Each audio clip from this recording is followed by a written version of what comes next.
Olá pessoal, tudo bem? Na aula de hoje falaremos então sobre Firewall e uma ferramenta muito utilizada no Linux que é o iptables. Antes de mais nada, não se esqueça de curtir, compartilhar nossos vídeos e se inscrever no canal para estar ajudando o nosso trabalho. Para isso, eu vou utilizar uma apresentaçãozinha aqui para apoiar aí um pouquinho da teoria sobre Firewall, né, falar um pouquinho do iptables e depois vamos implementar na máquina virtual, tá bem? Então aqui já com o materialzinho que a gente tem sobre o iptables, né, falando um pouquinho do Firewall. O Firewall é uma combinação de hardware e software que isola a rede local de uma organização da internet. Com ele é possível implementar uma política de controle de acesso, bloqueando ou permitindo a passagem de pacotes. E aí tem a topologia, né? De um lado a gente tem a internet, ali simbolizado pela nuvem. E aí tem o roteador que separa a rede da internet da rede local da empresa. E atrás do roteador a gente tem esse elemento do firewall. Pode ser uma máquina virtual, pode ser um dispositivo alocado só para isso, né? Um dispositivo que é fabricado, que tem a solução de firewall, que faz o roteamento, pode ser o roteador e o firewall junto, né? Enfim, tem essa figura aí teórica do firewall. Depois do firewall, depois dessa proteção através de uma série de regras que nós vamos ver aí no vídeo, nós temos aí para a distribuição dos pontos de rede, né, o hub, o switch, né, para a rede interna, e a gente tem aí simbolizado a LAN, para aquele círculo ali com vários computadores interligados, né, aquela topologia ali é em anel, a gente não usa mais isso, usa hoje em dia em estrela, tá? E a gente tem um desdobramento, um detalhamento maior dessa topologia. A gente tem a nuvem de internet ali, tem um roteador, temos aí o firewall, por exemplo, nós temos aí atrás desse firewall de primeiro nível um switch, né, de uma área chamada DMZ, né, área desmilitarizada, onde você pode colocar equipamentos que você quer dar provimento acesso à internet, principalmente para clientes de fora da sua rede, né? Então eles vão vir pela internet, passam pelo primeiro nível do firewall, que tem algumas regras ali para evitar principalmente invasão, né, para roubo de dados. E aí você tem essa parte da zona desmilitarizada, né, que é a DMZ. Depois você vai ter mais um nível de firewall com regras mais assim duras, né, regras mais apertadas, né, para evitar o acesso principalmente fora para dentro, né, porque os computadores que estão ali dentro dessa LAN ali, né, são computadores que basicamente vão acessar a internet, eles vão apenas, o seu tráfego vai sair, não vai ter tráfego de entrada, né.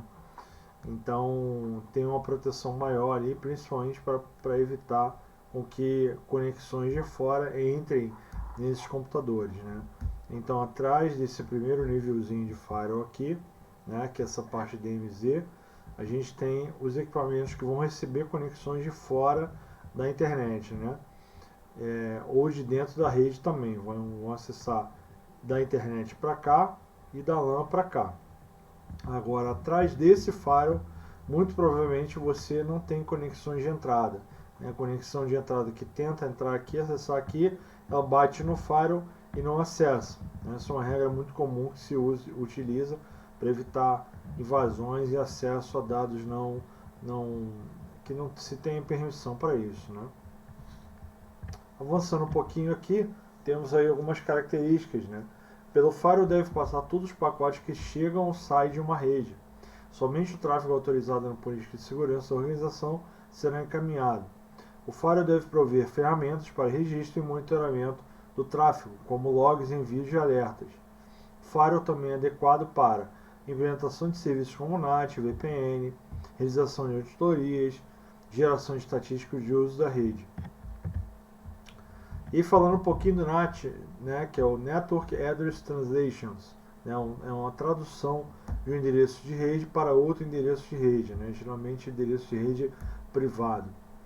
E aí no NAT a gente tem a conversão de endereços privados para endereços públicos. As máquinas internas utilizam endereços privados, esconde topologia interna da rede, né, porque os endereços válidos na internet são acessíveis por qualquer máquina do mundo, mas uma vez que você se chama de NATiou esse endereço, né, você transformou esse endereço público, né, válido na internet para endereço privado, seja endereço de NAT, endereço dentro de uma rede LAN, por exemplo, você já oculta para quem vai acessar a internet que essa pessoa consiga descobrir o seu endereço, a menos que tenha uma regra no seu roteador para isso, né, que vai prover acesso de um determinado endereço público para uma porta e endereço privado. Mas aqui não é o caso, é mais a questão de segurança, o NAT pela segurança aqui, né. Então o gateway faz a tradução de endereço, né? O roteador geralmente ele vai fazer o transporte de pacotes entre uma rede e a outra. Tipo de firewall, né? A gente tem firewall de filtragem de pacote, que é o famoso firewall de nível 3, né? Quando a gente fala nível, é muito bom lembrar que a gente está falando da camada OSI, né? Nível 3 é o nível de rede. Esse tipo de firewall toma as decisões baseadas nos parâmetros do pacote, com porta, endereço de origem, destino, estado de conexão e outros parâmetros do pacote. O firewall então pode negar o pacote, drop, ou seja, vai descartar o pacote, ou deixar o pacote passar, accept, né? Ou a gente dropa ou a gente aceita. A IPtables é um excelente firewall que se encaixa nessa categoria, quer dizer, o firewall de nível 3, o IPtables ele é um firewall de nível 3. A gente tem outro tipo de firewall, né, que é um tipo de proteção também, que são gateways de camada de aplicação, ou firewall de nível 7. Né? Ele vai trabalhar a nível de aplicação, não só a nível de rede. Né? Então, firewalls desse tipo são mais intrusivos e permitem o controle relacionado com o conteúdo do tráfego. Alguns firewalls de nível de aplicação combinam recursos básicos existentes em firewalls de filtragem de pacote, combinando a funcionalidade de controle de tráfego, controle de acesso em uma só ferramenta. Então, o firewall de aplicação ele vai investigar qual é o tipo daquele conteúdo, né? O conteúdo está sendo transportado. O firewall de nível 3 não, ele vai se preocupar apenas com o endereço destino, origem, né? Você faz os bloqueios a nível aí de até chegar no protocolo de nível 4. Você pode especificar ali TCP ou DP, por exemplo. Você pode barrar ou liberar regras em relação a isso. Agora, de camada de aplicação, você agora já consegue analisar o tráfego de uma forma mais minuciosa, né? E importante, né, que os dois tipos de firewall podem ser utilizados em conjunto, né? A gente pode utilizar tanto o nível 3 quanto o nível 7 para dar uma maior proteção para a sua rede, tá bom? Filtragem de pacotes. Aplica sequencialmente uma série de regras de filtragem aos pacotes, então encaminha ou descarta os mesmos. As regras são baseadas nas informações contidas no cabeçalho dos pacotes, endereço IP de origem, endereço IP de destino, interface de rede e protocolos, né? Protocolos de camada de rede ou de transporte, né? Como TCP, UDP, CMP. Né?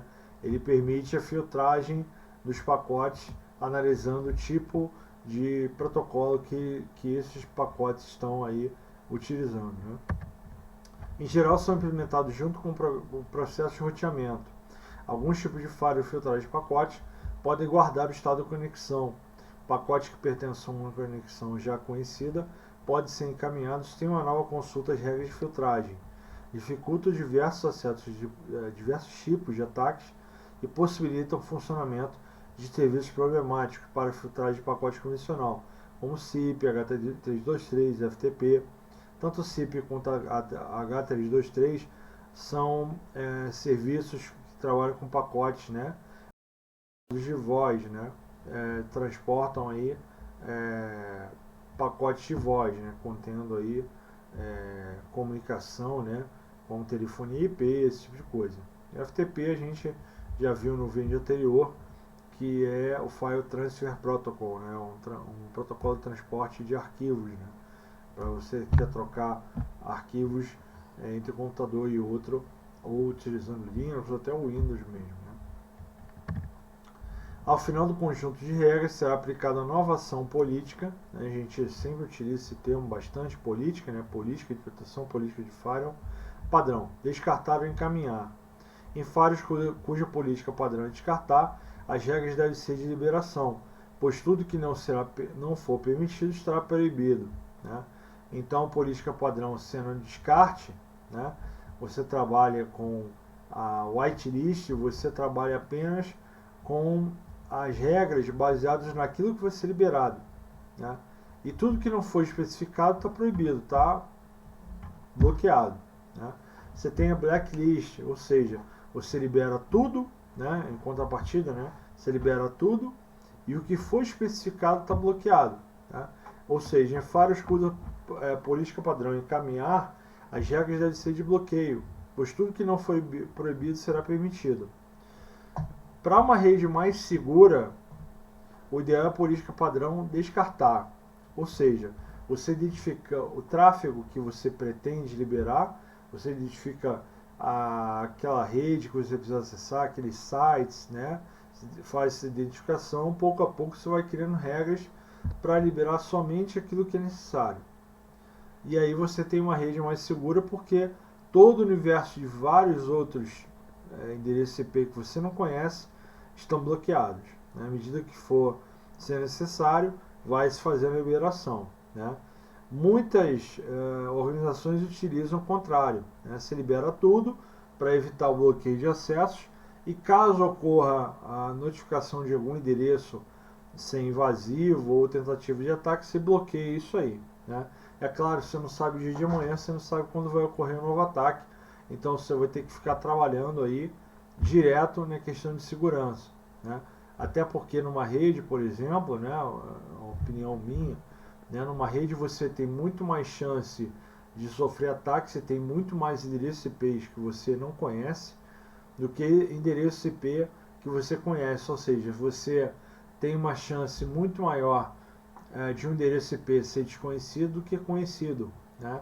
Então o trabalho para liberar sites é muito menor do que o de bloquear. Só que como o número de ataques em relação à quantidade de endereço IP disponível é muito pequenininho, né? Então, sob demanda, tem esse trabalho de fazer o bloqueio aí, de poder ficar controlando isso, tá bom? Firewalls de camadas de aplicação, né? Também são conhecidos como proxy. A gente tem uma ferramenta muito interessante que é utilizada em Linux, que é o Squid, né? Que a gente vai ver um vídeo mais à frente falando do Squid também, né? Seria um firewall de camadas de aplicação ou um proxy, né, de camadas de aplicação. Age como intermediário entre das conexões de aplicação, né, camada 7 do modelo OSI. Apesar de poderem ser implementados para qualquer aplicação, historicamente são utilizados para os serviços de HTTP e FTP. Não protege o sistema operacional da própria máquina, ou seja, ele não vai evitar que o próprio sistema operacional ele tenha determinados acessos, né? Ele vai apenas evitar que o usuário daquela máquina acesse determinado conteúdo, né? E que determinado conteúdo também seja bloqueado, né? Para toda a rede. Então isso é possível. Desempenho inferior ao filtro de pacote. Por quê? Porque você tem muita regra, você tem muito controle, muita coisinha, e no filtro de pacote você pode fazer um bloqueio por rede. Você pega logo milhares de endereços ao mesmo tempo, né? E o de aplicação você vai ter que tratar ali sites, né? Muitas vezes você pode ter diversos sites saindo do mesmo endereço IP. Então no filtro de pacote, por exemplo, você bloqueia o mesmo endereço IP, você já faz o bloqueio de diversos sites, por exemplo, né? Então você pode trabalhar dessa forma, né? Mas o ideal é que você tenha o encadeamento, né, das duas soluções, né? Tanto firewall de camada de aplicação quanto firewall de camada de rede, que o iptables, no caso, faz muito bem seu trabalho no Linux. Bom, limitações de firewalls e gateways, né? IP spoofing, né, que é falsear o endereço IP, ou seja, criar um endereço IP de mentira, clonar o endereço IP, né? O roteador não pode saber se os dados realmente vêm da fonte declarada. Por quê? Porque aquele IP é clonado, por exemplo, né? Você falseou aquele endereço IP. Então, será que fizeram isso para o firewall, de repente, bloquear aquela determinada aplicação ali, que é válida, que é uma coisa essencial para sua rede, né? Ou, de repente, se utiliza de um endereço IP que já está liberado para tentar fazer com que o tráfego entre pela sua rede. Então é uma coisa a se pensar, é complicado. Se múltiplas aplicações requerem um tratamento especial, cada uma deve ter seu próprio gateway de aplicação. O software cliente deve saber como contatar o gateway, por exemplo, deve configurar o endereço IP do proxy no browser web.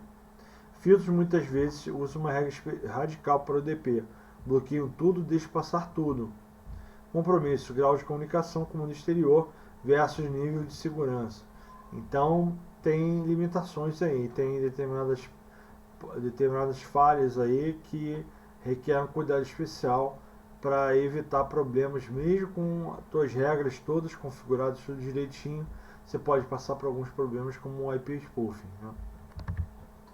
O que proteger? Tem que definir quais são os serviços que devem ser protegidos na sua rede, né? Que tipo de conexões eu posso deixar passar e quais bloquear, né? Fazer um levantamento, mapeamento, né, da sua rede para verificar o que pode ser acessado na sua rede e o que não pode. Que máquinas terão acesso livre, quais serão restritas. Você pode criar, de repente, ali grupos ali para permitir que determinado grupo acesse todo o conteúdo disponível na web e outras pessoas pertencentes a outros grupos tenham acesso restrito, né? Por quê? Porque o cargo delas não necessita que tenha determinados acessos, né? Ou são pessoas que não dispõem de conhecimento mais aprofundado e podem gerar problemas para a organização, alguma coisa assim, né? Que serviços deveriam ter prioridade de processamento, né? O que eu vou priorizar, por exemplo, eu vou priorizar uma cópia de arquivos ou de repente pacotes de uma videoconferência, por exemplo. Posso definir isso também, né? Tipo de protocolo que é mais importante para a minha rede. Que máquinas e redes nunca deverão ter acesso a certas ou todas as máquinas, né? Isso aí a gente pode configurar também, né? Regras de bloqueio, regras de filtragem, tudo isso pode ser feito pelo firewall, tanto da camada 3 quanto da camada 7, né? Conhecido como proxy. IP tables, já falando um pouquinho em detalhe do IP tables, né? IP tables, como a maioria, todos os filtros de pacote, baseia-se em Access Control List, né? ACL, que serve para representar a política de segurança desejada. Então, vai ter uma série de regras ali listadas que o IP tables vai ver e vai seguir aquelas regras que estão especificadas ali, né? As ACLs do IP tables possuem várias peculiaridades, porque vários elementos sofisticados são utilizados para formar uma regra dentro do contexto da política desejada. O IP tables utiliza os conceitos de cadeia, chains, né? Tabelas ou tables e regras ou rows, né? Você tem ali uma ilustração onde você tem a tabela, né? E aí entre a tabela 1 e 2 você tem uma cadeia, né, 1, onde dentro da cadeia tem várias regras, row 1, 2 e 3, tá? As regras, né? As regras são como comandos passados ao IP tables para que ele realize uma determinada ação, como bloquear ou deixar passar um pacote. As regras são armazenadas dentro dos chains, né, dentro das cadeias, e processadas na ordem que são inseridas. Então, em série, né, de acordo com a entrada de cada regra, ele vai fazer o processamento uma a uma ali, né? As regras são armazenadas no kernel, o que significa que quando o computador for reiniciado, tudo que fez será perdido. Por esse motivo, elas devem ser gravadas em um arquivo para serem carregadas a cada inicialização. Então, o comando do IP tables ele já entra no núcleo do sistema operacional direto, né? Ele não vai ficar gravado, ele já vai ficar em produção, vai entrar na memória RAM ali e vai ficar carregado. Só que se você reiniciar, ele não vai ficar armazenado para sempre. Para armazenar para sempre, a gente tem que botar essas regras no arquivo e poder carregar essas regras sempre que necessário, sempre que reiniciar o computador, né? Um exemplo de regra ali, IP tables -A, né? Você tem ali a cadeia input, então você vai definir ali qual é o endereço de origem, né? menos S é o source, né, endereço de origem, né, 123.123.123.1, e coação, menos J, faz o que? Menos J especifica o que vai fazer, né? Aceitar, dropar, rejeitar, então está ali drop, ou seja, jogue fora esse pacote. Então, traduzindo essa regra, né? Então, essa regra que eu acabei de falar agora, ela trata na cadeia de entrada, né? Ou seja, todos os pacotes oriundos desse endereço IP 123.123.123.1, faço o que? Drop. Então, para a rede, qualquer pacote que entrar, que vier dessa máquina 123.123.123.1, vão ser dropados. Bateu no firewall, ele vai dropar. Não tem nem saber o conteúdo que tem ali, se é uma coisa fundamental ou não, ele vai dropar e acabou. Né? O filtro de pacote ele é um pouco limitado nessa questão. Né? Ele olha só o endereço, não olha o conteúdo, ele não tem capacidade para isso. Bom? IP tables, cadeias, né? É onde podemos especificar a situação do tratamento dos pacotes, seja de qual tabela for. Pode ser classificados como estrutura para comportar regras. Existem dois tipos de cadeias: cadeias padrão e cadeias criadas pelo usuário. A gente tem diversas cadeias padrão, né? Cadeias pre-routing, né? Que é o tráfego ingressante na máquina, né? Incluindo o tráfego geralmente gerado localmente com destino local. Cadeia input, que é o tráfego que tem destino à própria máquina, né? Ou seja, eu vou tratar com input aquilo que está entrando na própria máquina, né? Está chegando para a própria máquina, onde está o IP tables. Forward é o tráfego que vai passar pela máquina, ou seja, vai fazer um encaminhamento de rotas, ou seja, se você tem o firewall com o elemento central ali, né? Você vai utilizar essa cadeia, porque o tráfego vai passar pelo firewall, então você tem que, o destino não é essa máquina, ela vai apenas encaminhar esse pacote para outro local. Então esse forward é interessante para esse cenário aí, né? Output, então eu vou me preocupar agora com pacotes que estão saindo, então eu vou tratar o destino desse pacote, né, que o tráfego é gerado localmente, né, na máquina onde eu estou. Eu vou trabalhar com a regra do IP tables, e quando a gente trabalha com output, eu vou pensar então aonde vai chegar esse pacote, né? Então o destino deles eu vou tratar na cadeia output, né? Post routing, né? Todo o tráfego sai da máquina, incluindo o tráfego gerado localmente com destino local, né? Também é outra cadeia bastante utilizada. Criação de cadeia, a gente tem algumas opções aí: IP tables, espaço "-n", espaço opção. Quais são as opções, né? A gente tem aí "-n", vai criar uma nova cadeia, "-x" vai deletar uma cadeia vazia, "-p" vai mudar a política para uma cadeia já padrão, né, já existente, já criada, "-l" vai listar as regras, né, que tem dessa cadeia, "-f" vai dar um flush, ou seja, vai zerar, vai limpar as regras de uma determinada cadeia, e "-z" ele vai colocar os contadores para zero em todas as regras de uma cadeia. Ele também tem contadores, né? Vai verificar quantos hits, ou seja, quantas vezes o tráfego passante ali, ou o tráfego de rede, ele conseguiu alcançar aquela regra, quantas vezes aquela regra foi efetiva de fato, né? Então a gente tem os exemplos ali: IP tables "-n" maiúsculo elo, IP tables "-l" espaço elo, né?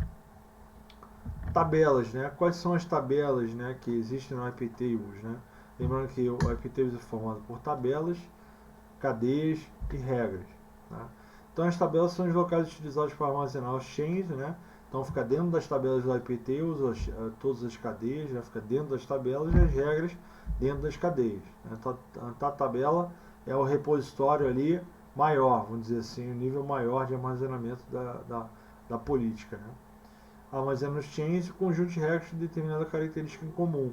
As tabelas podem ser referenciadas com a opção "-t", tabela. Existem 3 tabelas disponíveis no IP tables: tabela filter, que é responsável pela filtragem de todos os pacotes que passam pelo host, não importando a origem e destino, né? Isso aí não faz diferença para filter. Tabela NAT, responsável pelo controle de pacotes que passam pelo host, mas cuja origem e o destino não é o mesmo. Então, como o NAT, né, ele cria um cenário onde aquele endereço IP é apenas de mentira, só para poder acessar determinado dispositivo, né, mas não expor o endereço físico, não o endereço físico não, o endereço real, né, endereço IP real, válido na internet. Então o NAT também vai trabalhar analogamente dessa forma, tá? E a tabela Mangle, né, que permite alterar características específicas do pacote, como por exemplo o Type of Service, né, TOS, tipo de serviço que permite implementar um sistema simples de QoS, de qualidade de serviço. A gente pode usar a tabela Mangle para isso. A tabela Filter é uma opção padrão, a tabela padrão do NetFilter, e trata das situações implementadas por um firewall de filtro de pacote. As situações são input, forward e output. Então o filter vai trabalhar só com essas cadeias, né? Input, forward e output.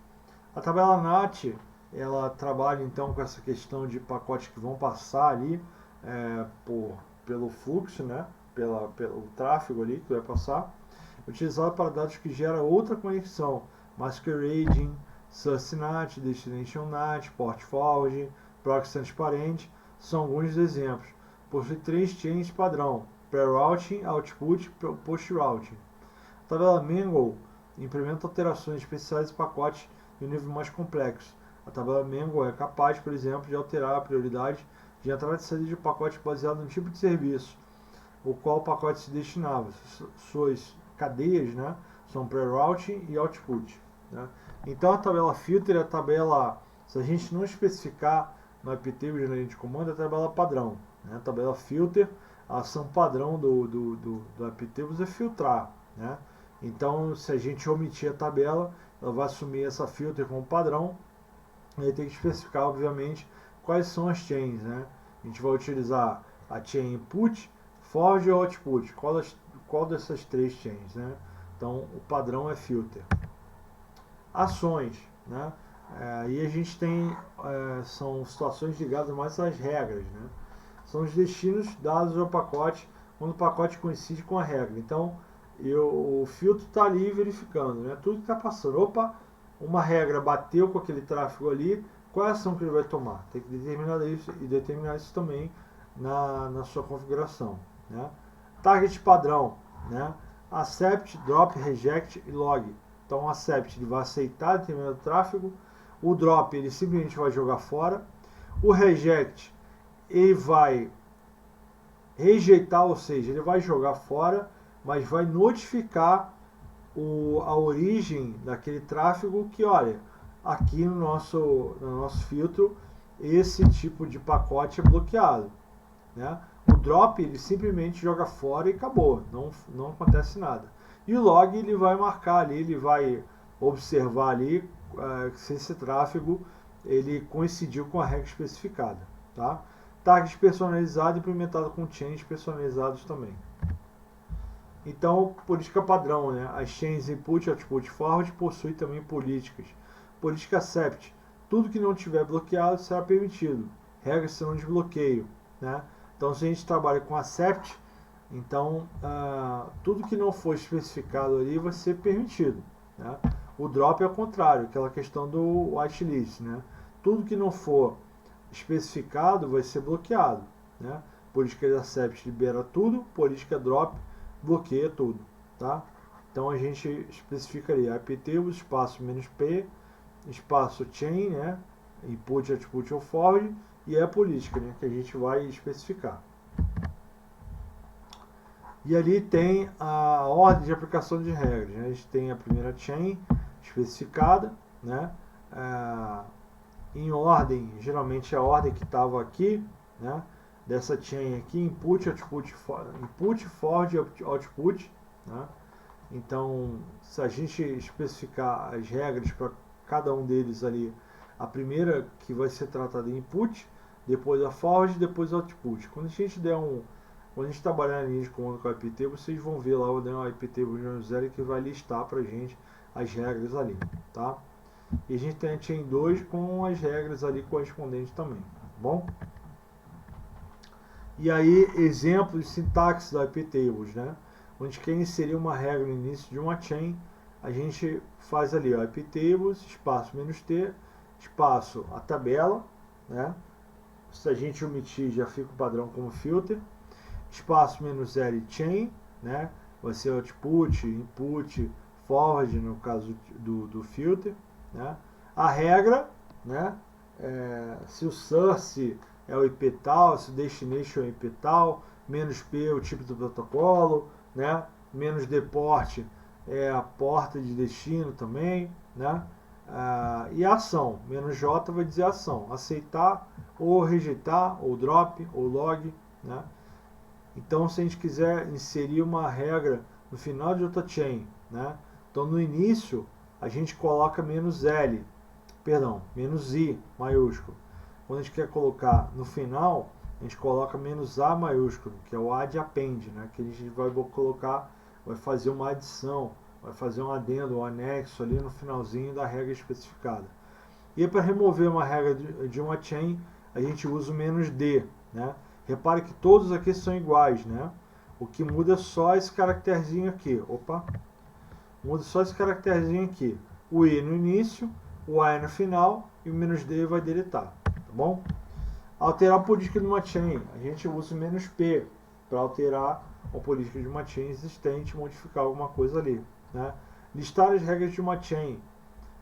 iptables, aí, se você quiser botar a tabela, coloca ali. Se não for especificado, vai assumir o padrão, que é filter, "-l, e vai listar as regras ali.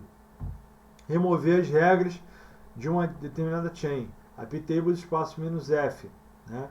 E especifica a chain, input, output, forward, né? Masquerade, pre-routing, e por aí vai, tá? Você tem que observar aquilo que você pretende fazer. E é isso, pessoal, né? Terminou aqui então a parte teórica do VirtualBox, do iptables. Nós agora vamos sim para o VirtualBox para que a gente possa fazer a implementação prática da iptables e verificar algumas regrinhas de bloqueio, né? E ver como é que ele funciona. Para isso eu estou com duas máquinas virtuais ligadas aqui. A gente vai então implementar essas regras, né? E verificar os bloqueios, fazer através de teste, né? Vai verificar se a gente consegue acesso ou não, ok?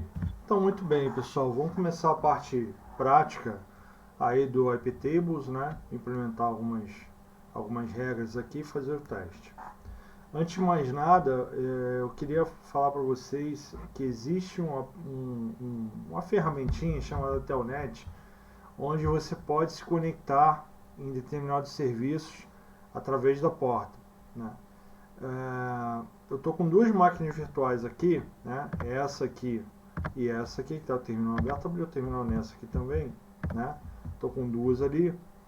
E aí eu vou utilizar então o Telnet para testar o acesso nas portas que o Apache, nessa primeira máquina virtual, estou nessa segunda aqui, ele já está rodando, as duas instâncias então que estão operacionais nessa primeira máquina, né? A gente tem um Apache lá e tem uma instância na porta 8080 e outra instância na porta 8088. Então eu vou fazer a conexão via Telnet e vou abrir também via browser para vocês poderem ver como está a conexão. Então vou dar aqui Telnet, o endereço IP dessa máquina, Telnet 172.31.255.10.8080, tá? Então, ao dar o Telnet, eu faço a conexão via terminal nessa porta com o serviço habilitado. Ó, diz ali que está conectado, escape character, é o acento circunflexo e o colchete fechando, né? Então, vamos lá. Vou sair aqui. Né, ele mostrou aqui o tipo do protocolo que está rodando lá, HTTP 1.1, né? Beleza, Apache, parará. Tá aqui, ó, na porta 8080. Né? Eu vou fazer a mesma coisa na porta 8088 para vocês verem a conexão. Depois vou abrir o browser também para a gente verificar visualmente essa conexão, tá? O conteúdo daquela página ali. Ó, conectado ao servidor, escape character, também acerto circunflexo, fecha colchetes. Tá aqui, ó, porta 8088, estava operacional, tá? Eu vou abrir o browser agora nessa máquina aqui para vocês poderem ver aqui essa conexão, né? Opa, acho que eu fiz alguma coisa errada aqui. Agora eu estou de segunda máquina. 8080, eu tinha mudado aqui o mouse sem querer, fez na primeira máquina, né? Ó, conector, tudo certinho. E 8088 também conector de boa, tá? Então vou abrir agora o Mozilla aqui, navegador. Vou até fechar ele. Vou até primeiro limpar o cache dele, tá? Depois eu vou abrir novamente, vocês verem que não tem cache, não tem nada carregado, tá tudo zerado aqui. Aqui, Privacy Security. Ó, Clear Data. Beleza, Clear. Ok, tá? Vou fechar. Legal. Vou abrir de novo. Então não tem cache, não tem nada. Vamos lá. 172.31.255.10, porta 8080, já está até gravado aqui o endereço. Carregou. Agora eu vou mudar a porta 8088. Carregou e até mudou aqui o conteúdo, tá? Eu vou limpar o cache, porque pode ser que ele carregue na próxima inicialização, né, o conteúdo da página mesmo estando bloqueado, né? Então eu estou limpando o cache justamente por causa disso, tá? Referências, segurança,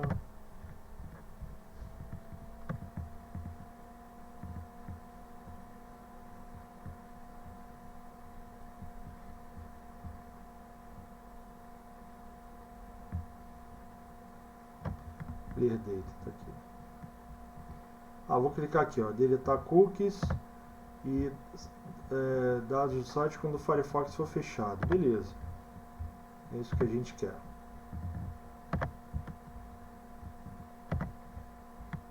Fechar aqui.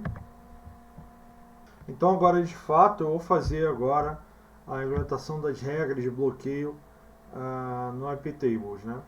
Então, via de regra, pessoal, eu vou recomendar a vocês que quando vocês quiserem bloquear um conteúdo para determinado usuário, não quer que aquele usuário acesse aquele conteúdo, né, vocês vão usar a regra de saída. Por quê? Eu vou evitar que os pacotes, as requisições saiam do meu computador e acessem o servidor que eu não quero que tenha o conteúdo acessado, né.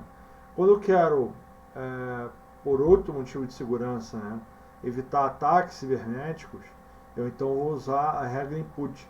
Eu vou tentar evitar que determinado IP acesse minha máquina ou fazer liberação somente de determinados IPs. Então posso controlar, quando o foco do controle é mais de impedir o acesso de usuários da nossa rede para fora, eu uso output. Quando eu quero impedir o tráfego de fora da internet para dentro da minha rede, eu uso o input, tá? Então se você não tem problema, não está preocupado muito com a questão de ataque e tal, isso aí já está um pouco controlado. Então você quer controlar só o tráfego, você quer liberar algum site só, né, você pode usar a cadeia output. E quando você quer bloquear o tráfego entrante, você usa o input, tá bom? Vamos lá, vou abrir o terminal aqui e vou dar um clear aqui primeiro e vamos especificar uma regra então para bloquear o tráfego de saída para a porta 8088. Eu não quero então que os usuários dessa máquina aqui acessem aquela página lá que está localizada naquele DLCP que eu coloquei anteriormente e também a porta 8088. Só quero liberar o acesso para outras portas, mas esse site na porta 8088 eu não quero. Então o que eu tenho que fazer? Sudo iptables -a. Eu vou fazer, a gente pode inserir uma regra com I ou com A. só que o in ele vai inserir no começo da lista de regras e o a ele vai inserir no final, né? Para respeitar a ordem das regras que eventualmente já possam ter, eu vou usar o a aqui para poder não ter problema, né? Qual é a cadeia? Tem que botar em maiúsculo, tá? Output. Lembra, eu estou omitindo a tabela padrão é filter, então estou utilizando a iptables para filtrar mesmo, né? A tabela filter. Então output, né? Menos destination, menos D, né? Qual é a IP de destino? 172.31.255.10 é o IP de destino. Qual o protocolo, né? Do que eu quero bloquear? O protocolo de transporte utilizado para fazer o bloqueio, né? Lembra que interage ali camada 3 e camada 4, mas ele é mais conhecido por ser camada 3, mas ele interage bem também com o protocolo de camada 4, camada de transporte, né? Como eu quero bloquear um website, né? Ele trabalha pelo protocolo TCP, né? O protocolo HTTP é o protocolo que utiliza como transporte o protocolo TCP. Protocolo TCP, né? A porta de destino eu vou utilizar, vou especificar aqui o parâmetro menos de porte da porta 8088 e agora a ação que eu quero que faça. Será que eu quero aceitar esse tráfego? Não, eu quero bloquear esse tráfego. Então, para bloquear, eu vou jogar os pacotes fora, né? Eu vou dropar. Então, todo o tráfego que tiver sainte dessa máquina, né? Em relação a outro servidor ali, atendendo as características aí, ele vai ser dropado, tá bom? Dá um enter aqui e a gente pode listar então as regras existentes no iptables, né? Menos L maiúsculo, tá? Vou listar as regras que existem no iptables.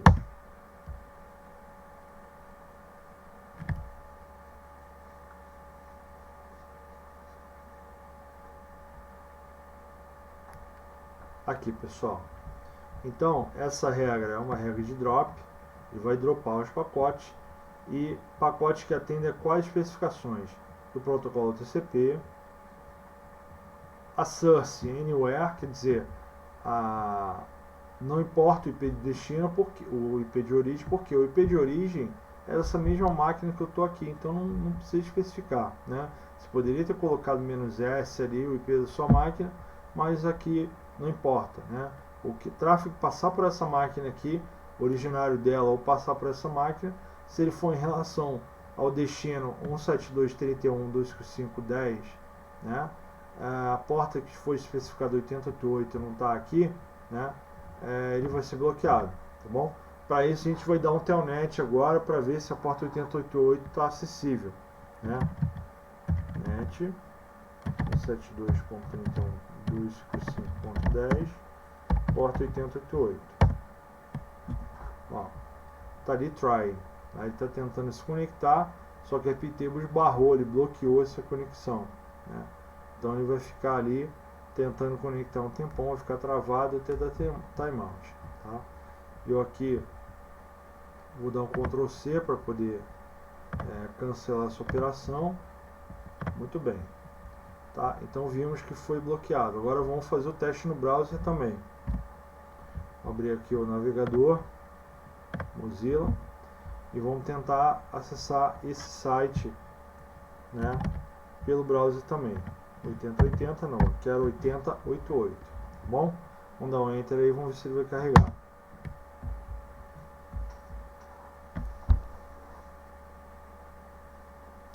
Repare que ele está tentando conectar, ó, tá? Eu não bloqueei o IP, eu bloqueei o conjunto IP e porta, né? Bloqueei o que se chama de socket, né? O IP e porta aqui. Se eu trocar para 8080, como não há regra de bloqueio, eu vou conseguir acessar. Ó, consigo acessar normal. Só que a porta 8088 não funciona. Tá bom? Legal. Vou fechar o browser aqui. Da mesma forma a gente tem aqui outros serviços, né? A gente tem um serviço de FTP, por exemplo, né? A gente tem um serviço de FTP hospedada nessa máquina 172.31.255.10, tá? Onde eu consigo conectar e transportar arquivos e tal. Vamos dizer que eu queira bloquear também o serviço de FTP, fazer um teste aqui dele, né? FTP, eu vou disparar para essa máquina aí, 31.255.10. Aí eu pedi o usuário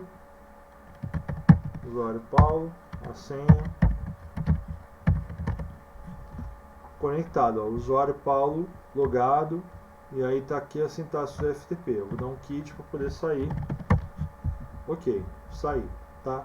Vamos dizer que eu quero bloquear também, eu não quero que o usuário dessa máquina acesse o FTP, né? O que eu posso fazer? Especificar a regra no iptables, sudo iptables -a, qual cadeia? Output, tá? Eu vou especificar o IP de destino, eu não quero que seja então especificado o acesso, não seja feito o acesso em relação a essa máquina via FTP. Vamos botar aqui o endereço dela. Opa. Eu vou botar aqui, eu posso colocar de duas formas. Eu posso botar o protocolo, né? O protocolo que ele vai estar listado no arquivo /etc/protocols. Então esse "-p" aqui ele vai tentar consultar as opções válidas naquele arquivo lá, né? Então se você quiser ver uma opção válida, por exemplo, você pode dar um cat lá no etc/protocols on less, por exemplo, e você vai ver as opções válidas lá, tá? Então vou botar aqui direto "-p FTP, tá? Vamos ver se já vai bloquear direto. Eu não lembro se o FTP realmente está lá, a gente pode consultar agora nesse momento caso dê errado, tá? Então o protocolo FTP, a porta não precisa especificar porque o protocolo FTP já tem um porta específico, a porta 21, tá? A porta 21 é para o tráfego de dados, a porta 20 é para controle. Na pior das hipóteses você pode bloquear as duas, tá? E qual ação, né? Eu quero que drope então os pacotes que vão sair dessa máquina aqui em relação ao servidor via protocolo FTP. Vamos ver se vai funcionar com o protocolo FTP. Ó, protocolo FTP não especificado. Por quê? Porque provavelmente no arquivo etc protocols não existe esse protocolo especificado lá. Vamos dar um cat nele, não less, melhor, sudo less /etc/protocols. Aqui, gente, a gente tem então os protocolos válidos aqui, né? IP, CMP, GMP, TCP, parará, né? Então tem todos os protocolos especificados aqui que a gente pode utilizar lá na sintaxe do iptables, tá? Então eu vou mudar aqui, né? Eu, em vez de colocar o protocolo FTP, porque esse protocolo não é previsto lá, eu vou colocar aqui o protocolo com protocolo de transporte, TCP, e vou botar -deport a porta 21, tá? Então se tiver qualquer conexão para aquele servidor na porta 21, que é a porta do FTP, eu vou dropar a conexão. A gente vai fazer um teste agora, vamos ver se via FTP vai ser feita a conexão então. Ó, aceitou a regra ali. Vamos tentar se conectar via FTP naquela máquina lá. Vamos ver se ele vai aceitar a conexão. Mandei o FTP. Primeiro ele passa pelo iptables para ver se há alguma regra bloqueando. Se passar pelo iptables, ele vai funcionar normal. Se for bloqueado pelo iptables, vai dar erro no serviço, como aqui, ó, conexão timeout, né? Eu não consegui conexão aqui. Bom, muito bem. Eu posso também bloquear, por exemplo, eu posso bloquear na máquina de destino, né, na máquina que eu quero. Eu não preciso bloquear somente os pacotes que estão chegando, né, aliás, que estão saindo de determinada máquina. Eu posso fazer um bloqueio ao contrário, né, eu posso liberar então as regras, por exemplo, nesse servidor aqui, fazer uma regra de bloqueio lá na outra máquina, né? Então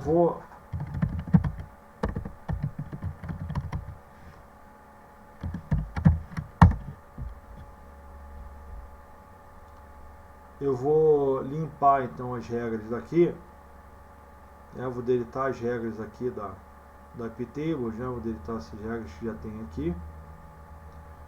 E aí vou botar a regra no destino, né? Ou seja, é como se tivesse alguma conexão tentando e eu vou bloquear especificamente um IP, né? Então tem duas regras aqui, eu vou apagar essas duas aqui, né? Em vez de menos A, você bota menos D aqui, que vou deletar a regra, tá?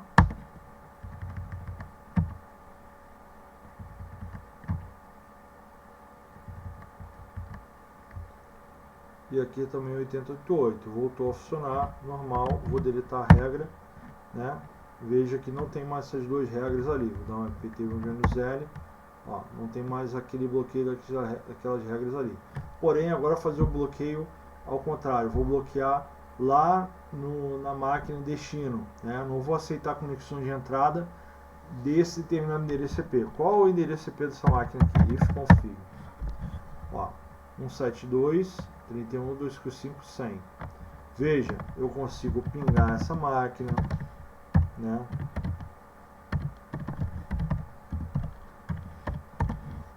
Consigo pingar ela. Consigo fazer telnet na porta 21, pode ser na porta 21 FTP mesmo, né? 72.31.255.10. Consigo conectar via FTP. Consigo dar um telnet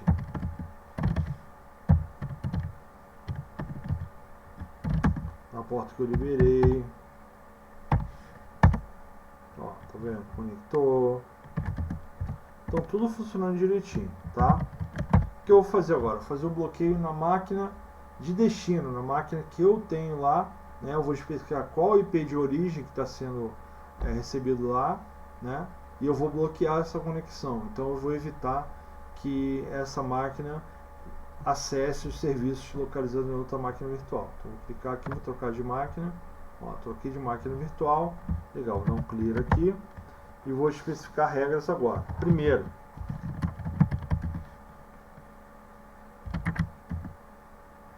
eu vou especificar aqui na cadeia input.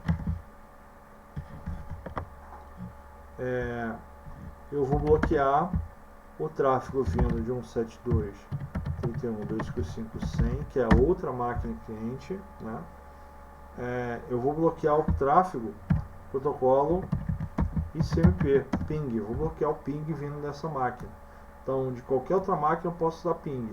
Só que daquela ali especificamente eu não vou poder colocar. NJ drop.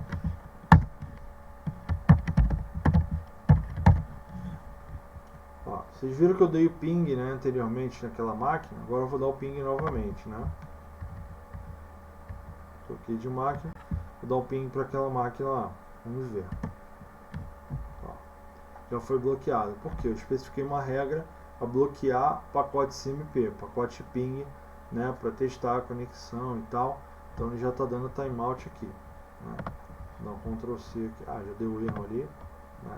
Beleza, né? Vou bloquear também conexões para porta 8080. Então só está liberado a porta 8088. Vou lá bloquear, né? Sudo iptables menos a input, menos S 172, que é a máquina que eu estou usando para teste, né? O protocolo de transporte TCP e vou bloquear a porta 8080, tá? Então, da segunda máquina virtual da máquina cliente, digamos assim, né, do serviço, eu vou conseguir acessar o Apache só na porta 8088. A porta 80 vai ser bloqueada, tá bom? Beleza. Vamos abrir o browser aqui e vamos tentar a conexão pela porta 80 88. Ó, botar 8088 primeiro. Acessou, tranquilo. Agora vamos tentar a porta 8080. Opa, deixa eu tirar aqui o cache.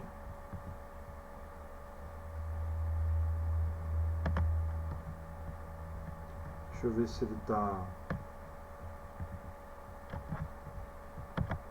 carregando o cache. Clear data. Beleza. Ok. Vamos tentar a porta 8080 agora. Ó, limpei o cache. Ele está tentando conectar na porta 8080. Não consegue. Tá? Conecting aqui embaixo. Né? Vai ficar tentando conectar ali.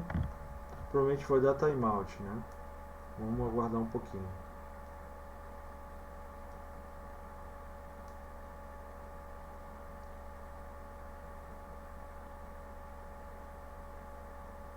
A conexão, né? Tempo expirado. E da mesma forma a gente pode fazer o bloqueio também de outros serviços. Agora uma coisa interessante é que desse browser aqui, por exemplo, eu acesso a página do IFC Freiburgo, por exemplo, tá? Então www.freiburgo.ifc.edu.br, tá? Ah não, essa máquina aqui não tem internet, aqui na outra máquina virtual. Está tentando conectar, não abriu novamente, né? Então está dando um erro aqui, não está atualizando a página, né?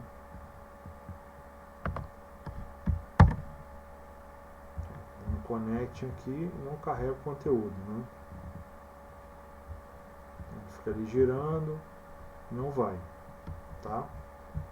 Legal. Mas além disso, não só com rede local isso aqui funciona. Eu vou na máquina virtual que tem internet aqui para a gente fazer um teste. Digamos que eu quero bloquear o acesso de um determinado usuário de determinado site, né? Eu não estou usando proxy, nada disso, estou usando só firewall, né? A gente pode fazer bloqueio também de site, né? Com firewall. Por quê? Porque o site ele vai ter um nome resolvido via DNS, né? E vai ser transformado em endereço IP para poder prover a conexão.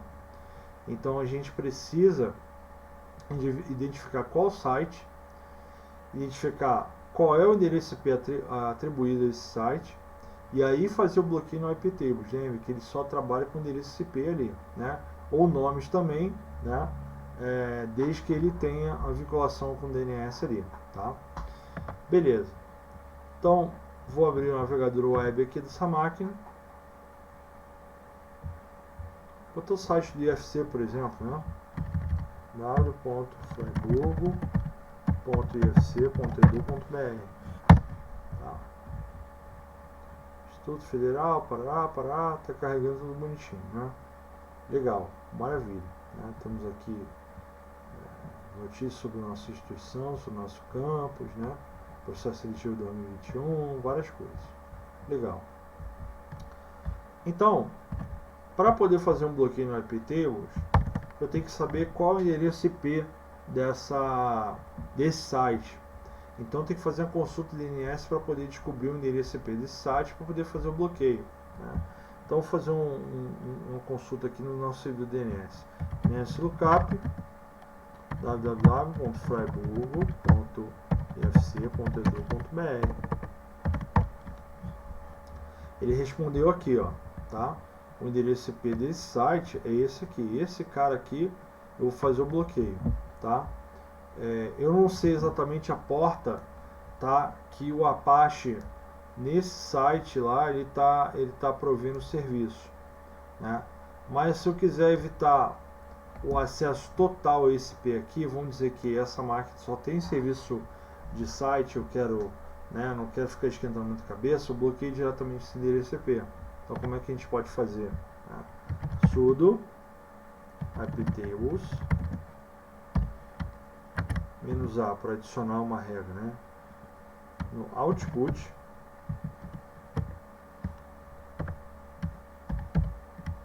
tá? Regra no output quer dizer, eu estou evitando que o pacote saia, né, do meu computador, né? Qual o destino? Esse endereço aqui, ó, tá? Esse endereço aqui que é o destino. Bom, copia ali com o Xmouse, né, 200.135.619, né? Eu quero bloquear tudo, eu não estou preocupado com o protocolo, vou bloquear qualquer coisa, eu não quero que ninguém acesse esse IP. Então coloco só o IP, não especifico o protocolo vai ser todos os protocolos, né? E qual a ação que eu vou fazer? -j, drop. Tá bom? Então, eu não vou deixar nenhum pacote sair dessa máquina em relação a esse endereço IP, 200.135.619, né? Que é o endereço que tem o site do UFC Freiburg. Beleza, especificou a regra. Então agora eu vou limpar o cache. Aqui esse navegador tem essa questão de limpar cache. Tem outros navegadores que você pode configurar a limpeza automática e tal. Clear data. Beleza. Clear não. Ok. Vou fechar aqui, vou abrir a nova aba e vou botar o site novo. Tá aqui ele aqui, ó. freiburg.tfc.edu.br. Vamos esperar ele carregar. Não está carregando.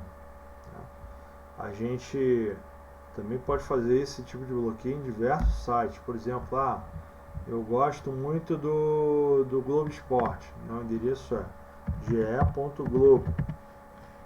Dá um enter aqui. ge.globo. Legal, Globo Esporte aí, né? Você gosta de esporte aí, tá acompanhando o Fluminense também aí no Campeonato Brasileiro. Beleza. Então, ok. Eu vou ter que resolver então esse nome, né, no terminal para eu poder descobrir o endereço IP e fazer o bloqueio, né? Mesma coisa. nslookup ge.globo.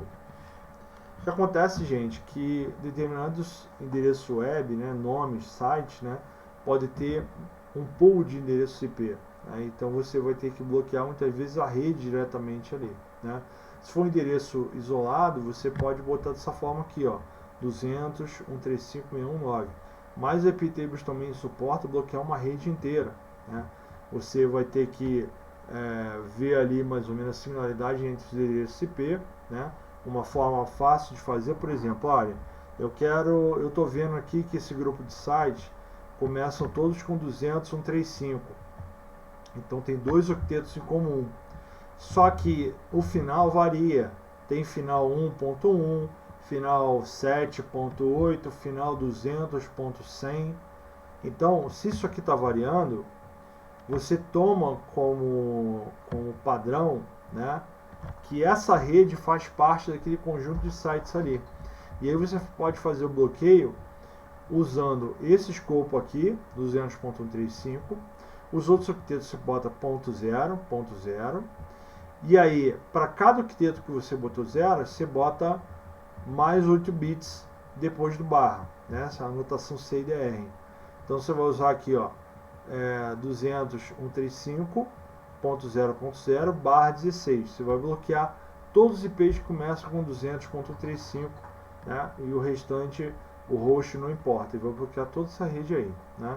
É uma dica aí para você que quer bloquear. Por exemplo, vou implementar um exemplo aqui, né? O nslookup ge.globo, e eu tô vendo aqui, ó, tá?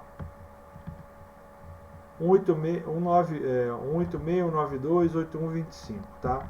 Vamos dizer que eu não gosto de um site da Globo, não quero ver e tal, né? Tô chateado porque, né, as notícias não são interessantes, né? Beleza. E aí eu posso entender que, por exemplo, esses 3 octetos aqui fazem parte da mesma rede, né? E o finalzinho 25, ele identifica só o ge.globo, por exemplo, globo.com, pode ser. Vamos até fazer um teste aqui, gente, ó. Globo.com, vamos ver lá o endereço IP deles, tá? nslookup.com.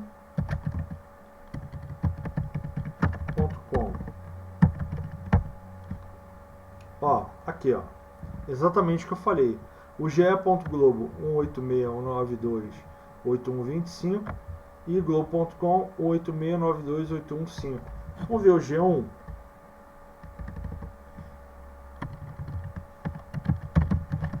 G1.com.br. Ó, 186.192.90.5. Então repare, ó.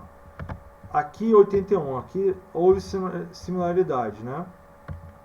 81.5, já aqui não bateu 90. Então, se você quer bloquear de uma forma fácil, você bloqueia logo a rede. O que está sendo similar aqui entre um e outro, né? Sempre 186.192, ó. Esse bloco 186.192.00/16 provavelmente deve pertencer ao grupo Globo. Então, se você quer bloquear a Globo, por exemplo, você pode especificar uma regra aqui, né? Ó, sudo iptables -a. Aí eu vou botar a cadeia que pertence, eu vou evitar que os pacotes saiam para a rede, né? Saio para a internet, output. Qual o destino, né? O destino, vamos dizer que quero bloquear tudo, independente do protocolo, né? Não importa o protocolo, né? Quero bloquear esse IP, não quero que meus usuários não acessem de jeito nenhum esses IPs aqui, né? Como a gente viu que esses três sites aqui têm similaridade aqui na rede, né? 186.192, então bloqueei todo mundo aqui, ó, 186.92, e o restante é variado, então eu vou assumir que são hosts, né? Então eu vou botar 0 nesses octetos, e cada octeto que eu botei 0, eu vou somar 8 aqui na mágica de rede. Então 8 mais 8, 16. Bloqueei todo mundo 186.192. A gente vai testar isso, tá? Beleza. E qual é... Quer dizer, eu não bloqueei ainda. Eu especifiquei a regra. E qual é a ação que eu vou ter que fazer em cima dessa regra? Eu vou dropar esses pacotes, tá? Então, o que estiver saindo da rede com destino a qualquer IP começado com 8692, eu vou dropar. Não vou deixar sair. O iptables vai bloquear, né, esses pacotes, essas requisições, e vai dropar todos esses pacotes. Vamos testar? Beleza. Então, implementei a regra. Vou limpar aqui o cache, né?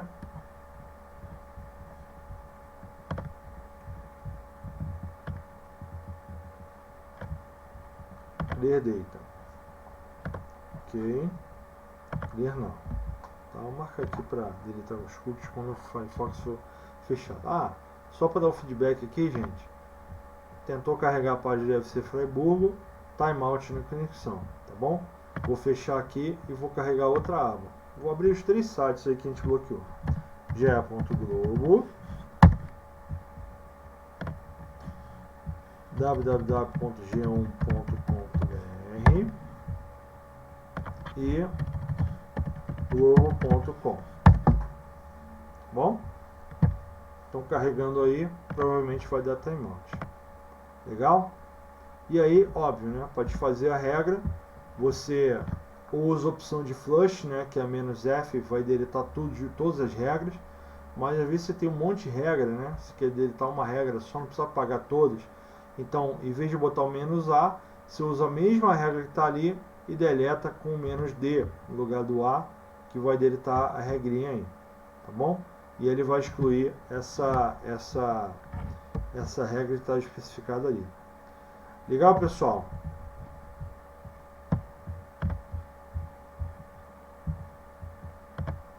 Então, espero que vocês tenham gostado da demonstração do iptables. É uma ferramenta muito eficiente para Linux, tá? Serve para filtrar tráfego originário da sua máquina, que passe por uma outra máquina na rede, tráfego entrante na máquina, tráfego entrante na rede, onde tem um firewall ali bloqueando tudo. Então você pode trabalhar com a iptables ali, é super eficiente, é muito bom, né? Existem ferramentas, né, que provém aí um ambiente gráfico para o iptables, né? E o ipfw também, que é outro firewall também bem interessante do Linux, que é o pfSense, né?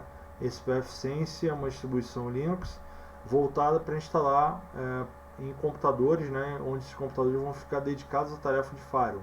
Então vocês podem também verificar essa distribuição pfSense, que vai ter todas as regras ali, mas só de um jeito mais amigável, mais prático. Mas para o nosso caso, que a gente está fazendo as regras na mão aí, conseguindo ver bloqueio um a um dos protocolos e tal, é mais interessante utilizar no início no terminal. O pfSense ele vai ser mais interessante quando você está utilizando uma corporação mesmo, né? Onde você tem quer fazer gestão de várias regras, né? Milhares de regras ao mesmo tempo. Então fica uma coisa mais rápida ali do que de repente listar 1000 regras de terminal e olhar. Quando você tem poucas regras, aí fica mais fácil no terminal. Tá bom, pessoal? Então não se esqueça de curtir, compartilhar nossos vídeos, se inscrever no canal, ative o sininho para ficar aí por dentro das nossas novas publicações, novos envios de vídeos aí. E agradeço pela sua presença e até uma próxima. Tchau, tchau.